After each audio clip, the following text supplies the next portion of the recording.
Okay, today we're going to talk about feeding your pet, and the first thing we're going to talk about is assessment.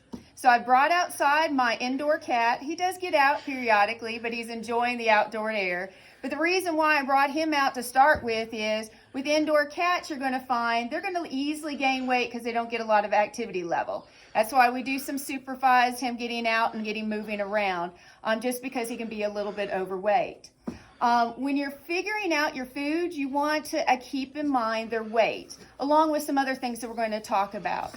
An easy way to weigh your animal is, of course, by stepping on the scale, holding on to your cat, and then subtracting the weight without the cat, okay? You'll see, we're going to talk about body condition scoring. So you'll see with him, you score with a cat and a dog, and even a goat, a 1 to 5. Ideally, we should be at a 3. You can see there's not a lot. It's kind of hard to palpate to find the ribs. So he's a little bit over a 3, probably a 4. He's not quite obese, but it is something we want to monitor. Particularly if we were talking about an older geriatric cat, that may be an issue as they get older. So again, supervise exercise, monitor food, and he should be just fine. But indoor animals, a lot of times, don't get the exercise they need, and then they can be a little bit on the heftier side. So I'm going to hand him over to my son, and then I'm going to talk about the horse. All right, so here, for some of you guys, you probably heard me talk about my evil Appaloosa pony mare. This is Paris. Despite her being small, she's a pony. She's actually a geriatric horse, so she is 15 years old. So again, you're looking at when they start to get in their teens, even younger with cats and dogs, you're going to start to find that you're going to have to be even more mindful of their diet, okay, and maybe even adjust some on their diet. One of the problems we get into with older animals is they either get too fat or too thin, where they lose weight real easily, okay? She's an easier keeper, so a lot of times when we have problems with her is she gets to be a pudgy pony. Ponies are really easy to gain weight. Same thing with like your indoor cat and dog. A lot of times they're not going to get the exercise, and so they'll easily, as they get older, start gaining weight more easily. Those that are more active, and some of your bigger animals, you'll find they'll start losing weight as they get older, and then you're going to try to have to keep that weight on them. She's actually, because like I said, we exercise her to keep her weight down.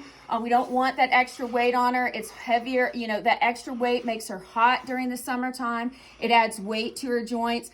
So we exercise her, and then we, again, monitor her feed. So that's one thing we do. So we're going to talk about, so obviously, even though she's a pony, there's no way I could go ahead and hold her and then get on the scale and figure out. And of course, obviously, I don't have a scale here, and most owners, horse owners, don't have a scale. So again, there's a couple things we can do. So similar to like I was talking about, the body condition scoring and the cat, we can also do it for the horse. The only difference, instead of a 1 to 5, we're actually going to score a 1 to 9. 1 being on the thin side, 9 being obese. So with the cat, it was a 1 to 5, with 5 being obese, 1 being thin. We want to shoot for in between. So with the cats and dogs, we're going for a 3. For horses, we want it between a 4 and 6. I usually find, again, like I said, with my older animals, I want to really watch that they don't get too overweight. That can be taxing. But at the same point, as I go into the winter months, I really want to watch to make sure they don't get too thin to begin with, okay? So we're just coming out of the winter months. I really like, she's got a nice score right here of a 5. And let me explain how we're going to score them. So similar to the cat, I can feel, it's a little bit harder, but I can feel those ribs.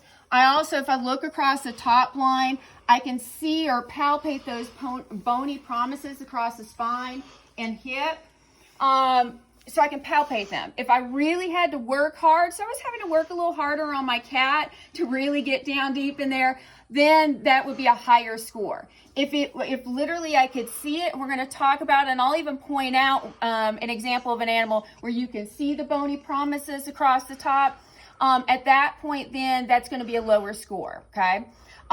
We don't, if you notice, even on my cat, and my cat's got a nice little belly on him, but even on the horse, we're really not focused on the belly. We're focused across here in the hips, the shoulders, whatnot. And we're going to do that in the cat, the dog, the goat, and even the horse. So those are consistently the same across the board. Now, as I mentioned, we can't use a scale because we just don't, most horse owners don't have it. But what we can use if we want weight is we can use what's called a weight tape.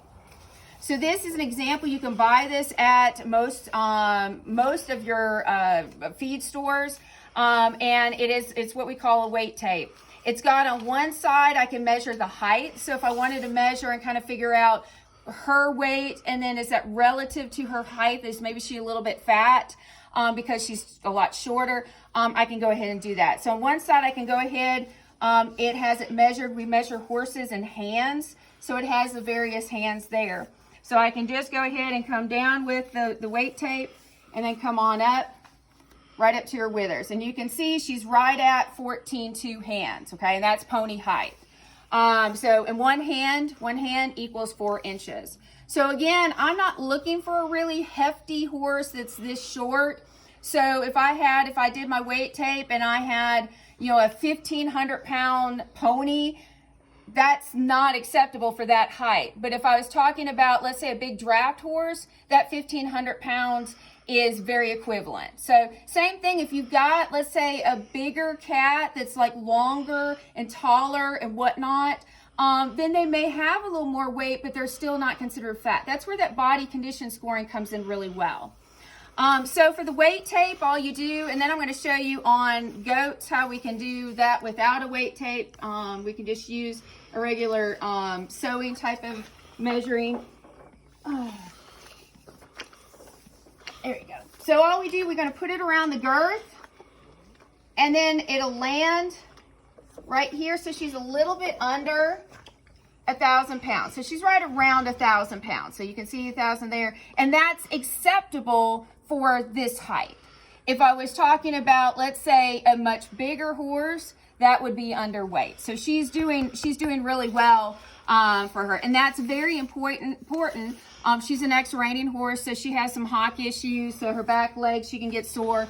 And so I really don't want to put that extra weight on, especially as we start really riding and showing. We're doing running events with her and everything. That extra weight can be really taxing on them. So just kind of keep that in mind. Now we're going to move on and we'll talk about the dog, okay?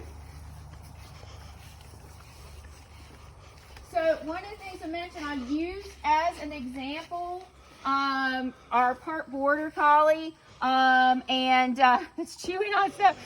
The reason why I used him compared to our Great Pyrenees, it's a lot harder to figure out body condition score with all the extra hair, okay? You're going to have to really palpate if a horse is real, or if a dog's really hairy, okay? He's even got some of his winter fur, so at that point, I'm still going to kind of feel and palpate a little more, but I can see, and you can see on him, you don't see any real bony prominence. So here, I don't see the hip bone sticking out. I don't see the shoulder sticking out. I don't see a lot of ribs. I can palpate and feel them. So again, he's at a good healthy 3. But on my Great Pyrenees with all that extra hair, I'm going to have to really feel and palpate to figure that out. Now, of course, the other advantage on him, he's still at a good size that if I wanted to go ahead and measure his weight, I could go ahead and pick him up and then get on a scale and do that. With my Great Pyrenees, I can't, and that's where those regular veterinary checks where they can go ahead and measure them will also be really helpful. So kind of keep that in mind. The other thing I'll mention is during the winter months, with all this extra hair, I know that's with the horses too, even with some of my goats can get a little hairy.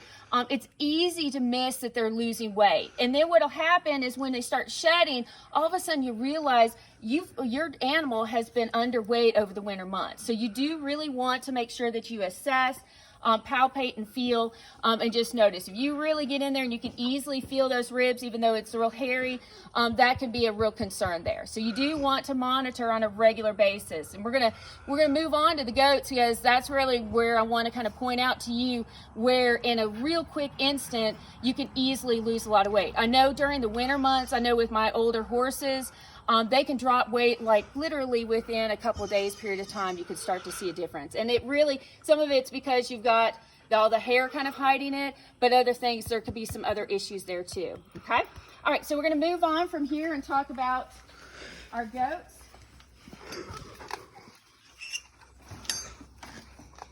So again, on our goats. So the goats I have, y'all have probably seen a couple video, or have seen at least a video of my baby. Our kids that we have down here. This is Gingy. And Gingy here, she is a lactating female. So you can see she is nursing 2 very rambunctious babies. And so one of the things that I'll see she's looking for, she's hoping someone has some food. But I want you to kind of notice on her, first of all, and then we'll start measuring and doing whatnot. You'll see the babies are looking really healthy and good. So you can see they don't have, you're not seeing a lot of hips or anything. The other thing you'll notice is in this last couple of weeks or so, we've actually seen them really grow in height. So they've gotten really big really fast. So that's one thing that you've got to kind of watch. So the reason why I'm pointing that out is on my female, what I've started to notice on her is that she's now starting to show more these hips, okay? So she's really starting to protrude out and starting to, and this really literally happened in just a really short time period. So again, that's one thing, she pretty much dropped very quickly her body condition score. So you do want to watch that because that can be an issue. So we knew really quickly those babies are growing so fast that all of a sudden we have problems, okay? Now with instead of a weight tape that you can buy at Tractor Supply, you can actually use, this is what I use for sewing. You can use this too. And she says, I'm going to eat it. I know, Gingy, you're so good. The same thing applies. What we do is actually just come around her girth, and we'll come around and measure just like we did before. But then you're going to need a conversion. So I did her earlier, and she came out around her girth. She was about at a 32. So you can get online. There's a conversion scale for the measurement of this. And she actually was right at about 88 pounds. So anywhere just right under 90 pounds.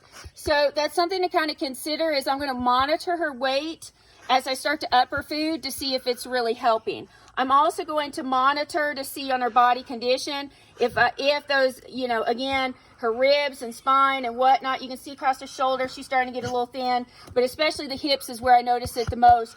I'm going to watch her because what's going to happen, the babies look really healthy, so you got to see the babies, but what's going to happen is she starts to lose more weight, her body is going to say, hey, listen, I got to preserve that weight, and it's going to start not giving the babies as much energy within that milk, but also it's going to take away from, it's not going to give them as much. And so we can even see with her bag, she's starting to lose some of it.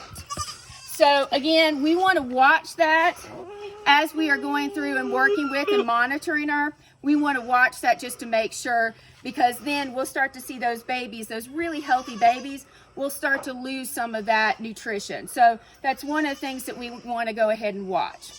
All right, so in our next video, we're going to talk about then selecting food and go from there, okay?